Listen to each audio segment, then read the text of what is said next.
My mother stood up in the middle of Thanksgiving dinner and told my wife to leave the house. Nobody moved.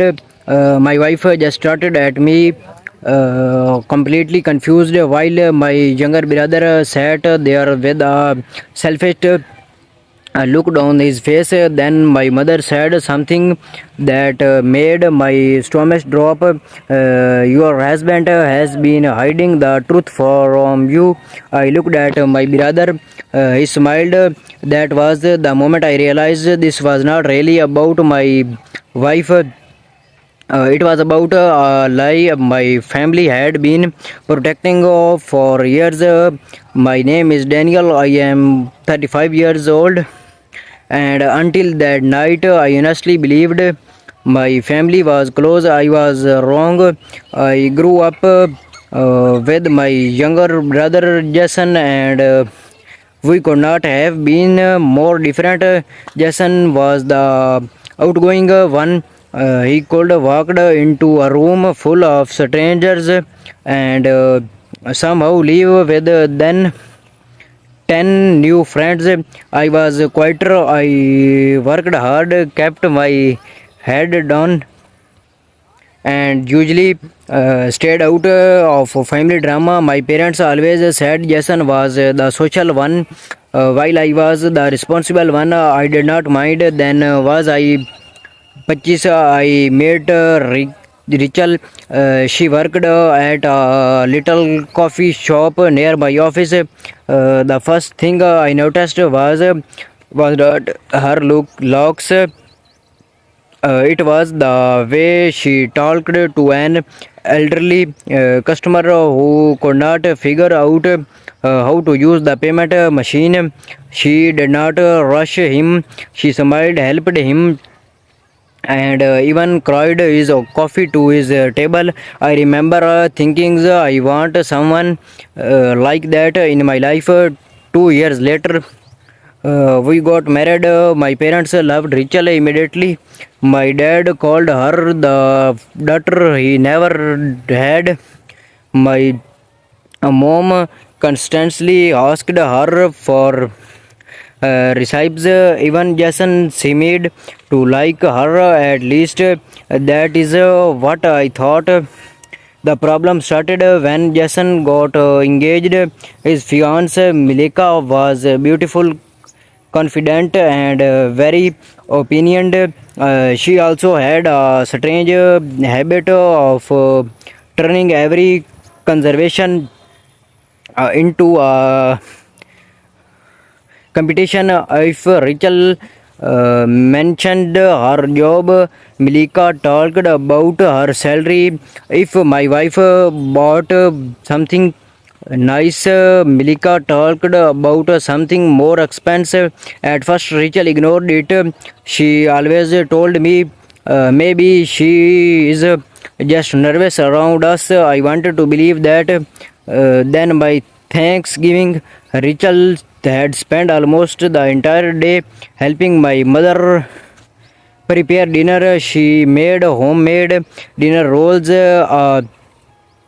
cranberry stews from scratch, and an apple pie that took her 3 hours. Everyone sat down for the first 20 minutes. Everything was normal. Then Melissa took a bite of the pie. She put down her fork and laughed. Honestly, I don't understand why everyone keeps pressing Rachel cooking. The table went quiet. Rachel looked at her. Melissa continued. It tastes like something you did not buy at a gas situation. My father immediately frowned Melissa, but Melissa was not finished. She looked directly at Rachel and said, I guess some people are good at pretending they are talented. I felt my blood boiling. Rachel looked down at her plate. I accepted her to argue. Instead, she called me, said, You don't I have to like my cooking. Melissa smiled. Oh, I don't. Then she added, but at least now I understand why Daniel is always eating out. That crossed the line. I pushed my chair back. That's enough. Jason immediately jumped in. Why are you getting so defensive? I looked at him because you are letting your fiance insult my wife at our parents' dinner. Jason sugared. She was joking. Rachel finally looked at Jason. That did not sound like a joke. My mother suddenly stood up. Rachel, maybe you should just go home. I froze. My wife froze. Even my father looked shocked. Mom, what are you doing? I asked. She looked at me and said, Jason is getting married. We don't need unnecessary drama tonight. I could not believe what I was hearing. You are asking my wife to leave because she was insulted. My mother did not answer. Then Jason said something that changed everything. Daniel, just stop making everything about Rachel. I started at him. Then I noticed my father. He was not looking at Jason. He was looking at mom. Like he knew something I did not. I grabbed my wife's hand. We are leaving. We walked outside. Rachel did not say a word until we reached the car. Then she quietly asked, why does your family hate me? I looked at her. They don't. She shook her head. Daniel, your mother just asked me to leave Thanksgiving dinner. I did not have an answer that night. I could not sleep. Around midnight, my father called me. Daniel, some hour tomorrow alone. I knew immediately something was wrong. The next morning, I went to my parents' house. My father was sitting at the kitchen table with an envelope in the front of him. He pushed it towards me. What is this? I asked. Opened it. Inside were bank statements. My mother's bank account. I looked at the remember and immediately felt sick. For almost 2 years, my parents had been secretly paying Jason debits, credit cards, car payments, personal loan, almost $40,000. But that was not the worst part. There was another document, a loan application with my name on it. I started at my father. I never signed this. He nodded. I know. Then who did? My father looked towards the hallway. Your mother. I could not breathe for a second.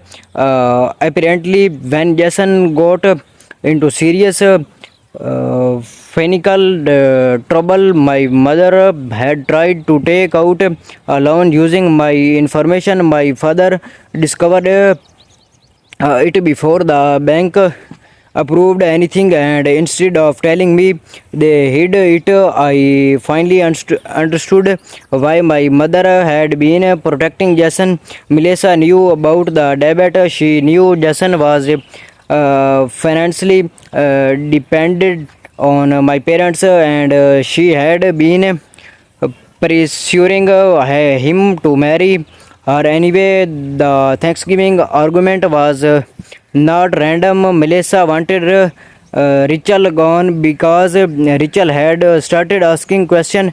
My father looked at me. I am sorry. I asked him one question. How long have you known? He loaded his head. 6 months. 6 months.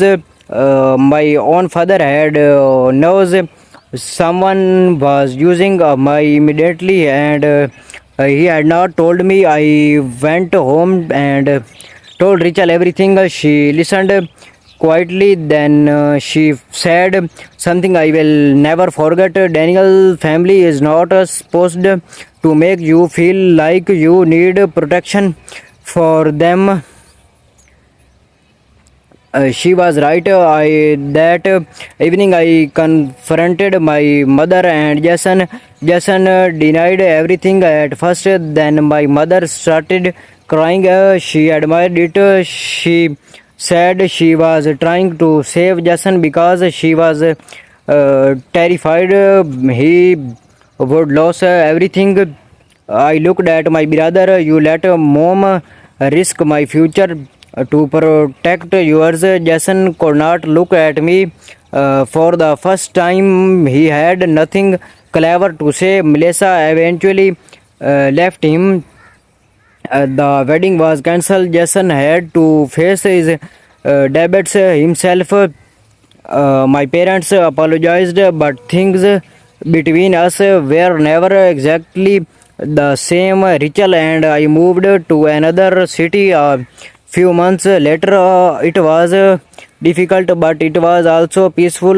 Years later, Jason called me. He had gotten a second job. He was paying off debts.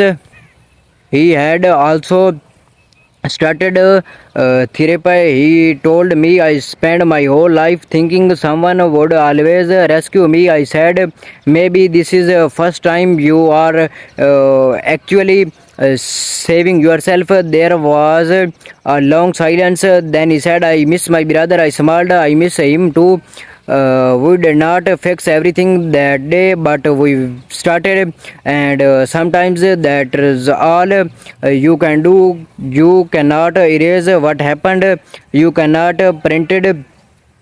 Betrayal did not hurt, but you can decided what happens next. Today Rachel and I are doing better than ever. My parents slowly earned back our trusted, and Jason is still learning.